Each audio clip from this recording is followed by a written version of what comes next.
Nama saya Lolita, sering dipanggilnya Ibu Lita di Karisma Komputer. Saya paling seneng kalau dipanggil sebagai sales, walaupun mungkin banyak orang mengenal dan saya diperkenalkan sebagai manajer. Tetapi kalau sales ini kok lebih merakyat ya, lebih bisa masuk kemana-mana. Kadang kan orang nanya, kalau misalnya manajer itu orang udah takut dulu, galak lah, inilah. Ya. Tapi kalau misalnya sales, orang lebih nyantai, ngomongnya nyantai. Gitu. Ya, saya 3 tahun ini belajar teknisi.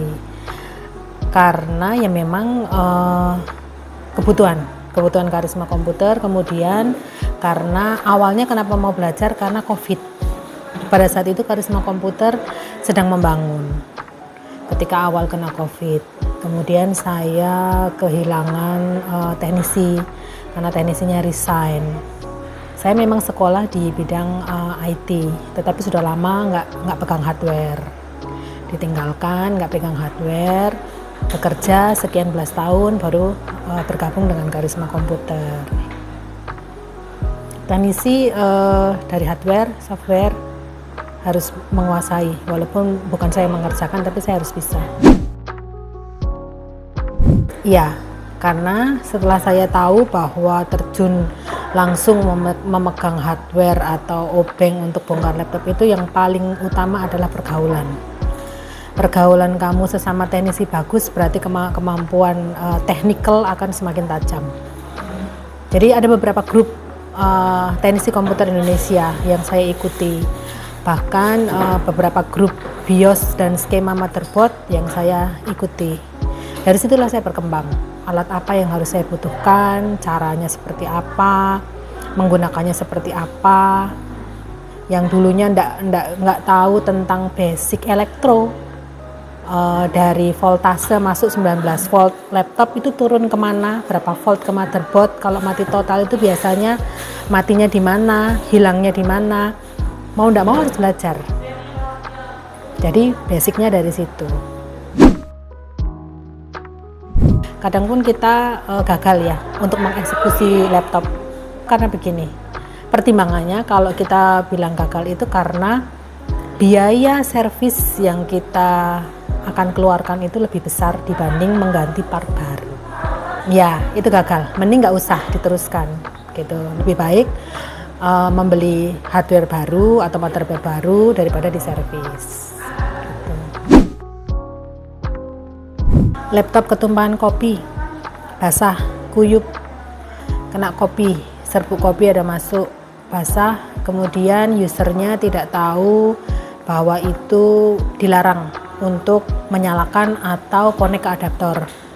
Karena dia coba-coba pengen tahu nih setelah laptop saya kok ketumpahan kopi, ketumpahan cairan, pengen tahu nih nyala apa enggak, tusuklah adaptor, nyalain sama dia, jet ngebul, bawalah ke Karisma Komputer.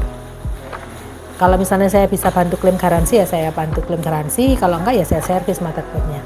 Yang paling parah biasanya itu sih, kasus mati total ya, ganti hardware, mungkin keyboardnya error, Windowsnya korup, RAM-nya tidak terbaca, blue screen, LCD pecah, paling gitu-gitu, tapi ganti hardware.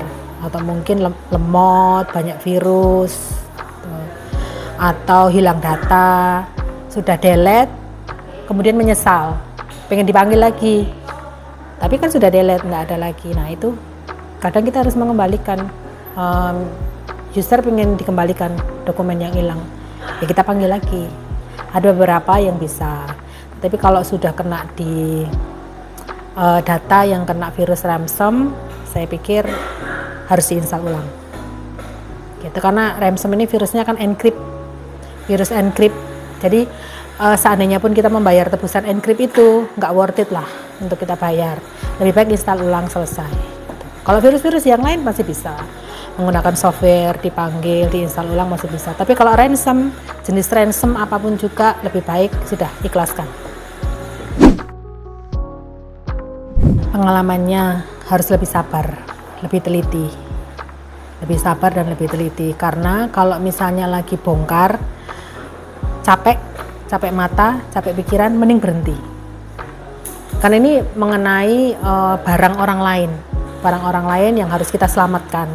Jadi kalau misalnya tangannya capek, udah mulai gemeter, capek, kita nggak bisa konsentrasi, fokus, lebih baik berhenti, cari pekerjaan yang lain, lanjutkan. Nanti ketika sudah ada mood, jangan dipaksakan. Tuh, karena apa? Peralatan yang kita pakai untuk mengekskalasi adanya ampere, voltase itu semua berbau listrik. Jadi kalau kita nggak fokus, kita salah setting voltasenya, kita maunya suntikin, katakan suntikin sekian ampere, tapi ternyata kok kita nggak fokus, ampere yang kita suntikin malah lebih besar dibanding yang kita butuhkan. Misalnya butuhnya 3 volt atau 3 ampere, tetapi kita nggak fokus, kita setel tuh 5, asap deh keluar, zet, tambah parah. Tuhan itu menciptakan laki-laki dan perempuan itu sama. Tetapi harus diingat bahwa perempuan itu diciptakan sebagai penolong. Adanya laki-laki tetap membutuhkan perempuan untuk menolong.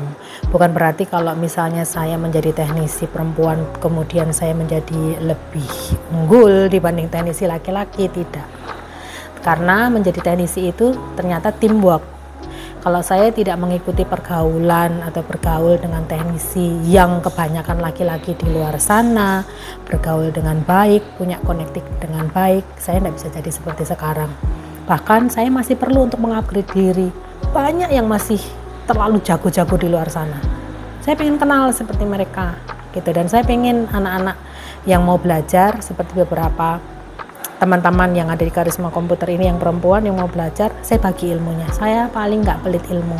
Apa yang saya dapat dari grup, dari teman, teknisi, pasti akan saya bagi. Supaya apa? Supaya kita maju sama-sama, pinter sama-sama, tahu sama-sama. Laptop kalau kena cairan, tipsnya itu jauhkan dari arus listrik. Jauhkan dulu dari arus listrik. Tidak boleh ada arus listrik masuk adaptor. Bersihkan dengan kalau punya hair dryer pakai hair dryer, kalau tidak punya hair dryer dibersihkan angin-angin saja. Pastikan semuanya kering, baru dipasang, baru nyalakan.